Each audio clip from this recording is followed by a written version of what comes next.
Opo. Yes. Sa aking mga kababayan na nandyan po sa Veteran Center sa Quezon City at nandito po online sa social media, nagpapasalamat po ako sa inyong suporta sa akin at nagpapasalamat po ako sa pagprotekta nyo.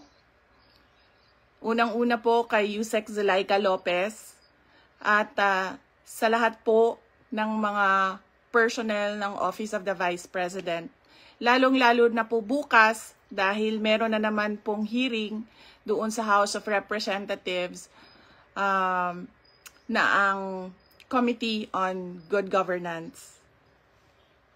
Nagpapasalamat din po ang pamilya ni Yusek Laika Lopez, lalong-lalo na ang kanyang ina na si Nina Tanglao, sa inyong tulong sa kanyang anak, sa inyong pagbabantay sa kanya. Alam po natin, malaki po yung trauma na pinagdadaanan niya ngayon. Minsan po nakakahawa dahil po sa harassment and threat to her life. Alam ko po, busy po kayo lahat. Lahat kayo kailangan maghanap buhay dahil mahirap ang buhay ngayon. Pero nandyan kayo para magpakita at magbigay ng suporta sa akin at sa opisina ng Vice President. Gusto ko lang ipaalala sa ating mga kababayan na ayaw natin ng kaguluhan, na tayo ay may karapatan sa peaceful assembly at tayo ay may karapatan na magsalita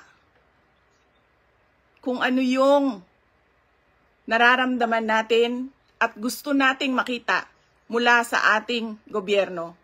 Ang gusto natin makita ay genuine public service. Kung maalala nyo po, hindi ako sumama o sumali kahit sa anumang panawagan ng pagtanggal sa Pangulong Marcos sa kanyang pwesto. Bumisita ako sa rally ng Kingdom of Jesus Christ sa Bonifacio noon dahil nakiramay o nagkipagsimpatiya ako sa kanilang nararamdaman at hirap na pinagdadaanan. Ang lagi kong panawagan sa taong bayan ay hingin, idemanda sa gobyerno na ibigay nila ang serbisyo na karapat-dapat para sa mga Pilipino. Simulan na natin sa mga campaign promises.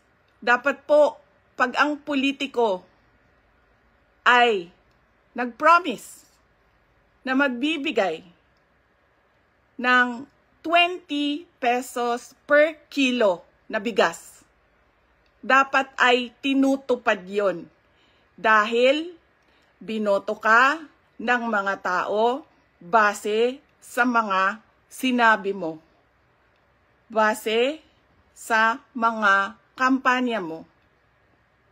Kaya dapat binibigay yan lahat. Kung ano man ang sinabi ng isang tao, ng isang politiko, ng isang kandidato sa entablado, dapat nakikita yan ng taong bayan. At higit pa, dapat ang nakikita natin.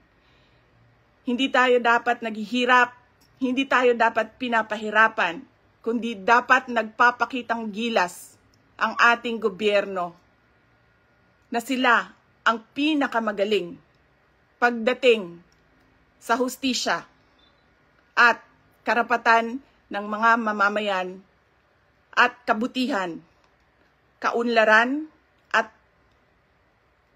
peace, kalinaw, kapayapaan sa bayan. Ulitin ko, dapat hinihingi natin sa ating pamahalaan ang karapat-dapat para sa isang maunlad at mapayapang lipunan.